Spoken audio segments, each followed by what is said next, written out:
कामचोर देवरानी। एक बार की बात है, सुषमा अपने पूरे परिवार के साथ खुशी खुशी मोहन नगर में रहती थी।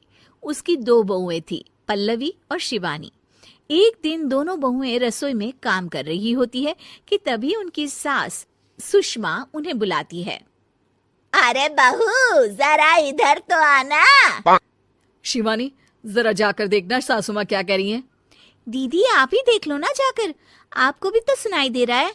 अरे मैं आटा गूंद रही हूँ ना, तुम चली जाओ। हाँ तो मैं भी तो सब्जी काट रही हूँ ना दीदी।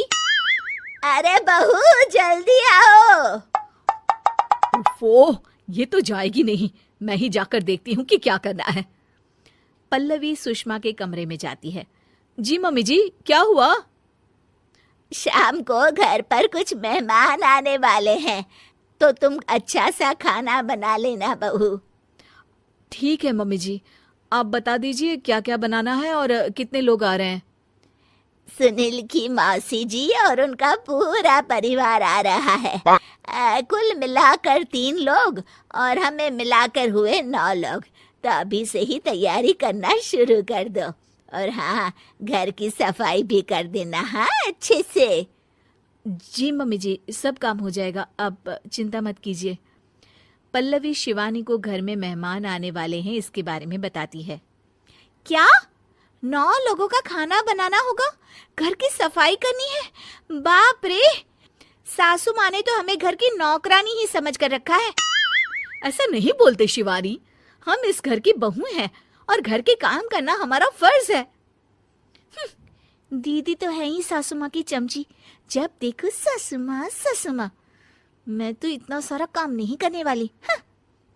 शिवानी कपड़े लेकर गमला साफ कर रही होती है और चक्कर आने का नाटक करने लगती है। मेरा सर चकरा रहा है। तभी वहां पल्लवी और सासू माँ जाते हैं। अरे बहू, क्या हो गया तुम्हें? मम्मी जी, बहुत तेज सर में दर्द हो रहा है।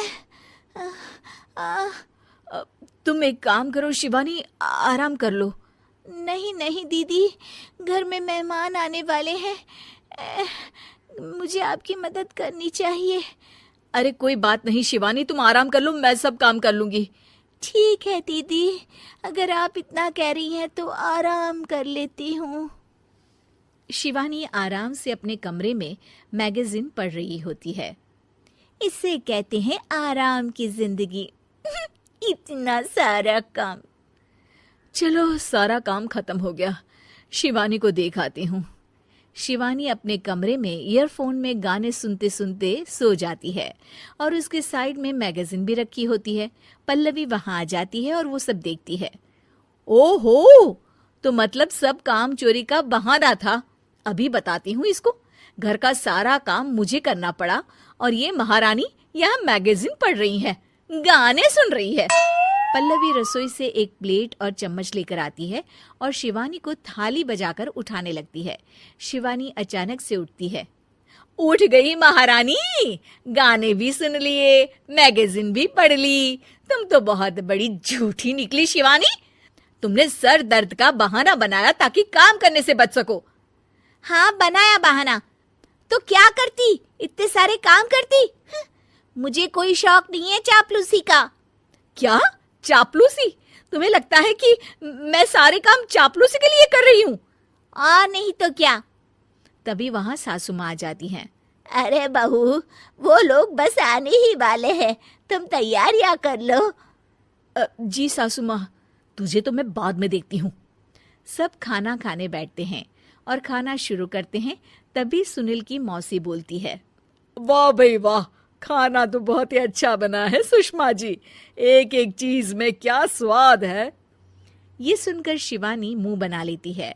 उसे अपनी जेठानी की इतनी तारीफ रास नहीं आती। आपकी बहुएं तो बहुत ही अच्छा खाना बनाती हैं।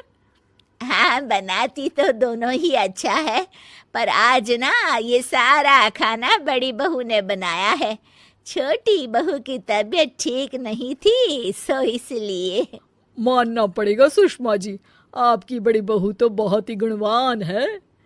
पल्लवी की तारीफ सुनकर शिवानी को जलन होती है।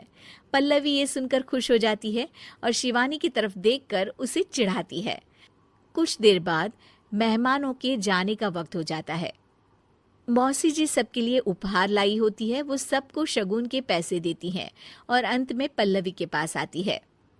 तुम्हारे लिए शगुन का लिफाफा तो है ही, पर बहू तुम्हें एक और उपहार भी मिलेगा इतना अच्छा खाना बनाने के लिए। मौसी अपने सोने के कंगन निकालकर पल्लवी को पहना देती है। ये लो, ये मेरे मनपसंद कंगन है, अब से ये तुम्हारे हुए। धन्यवाद मौसी जी। ये देखकर शिवानी तो पूरी तरह से जल जाती है और गुस्से से रसोई में चली जाती है। तभी वहां पल्लवी आ जाती है और उसे अपने कंगन दिखाने लगती है।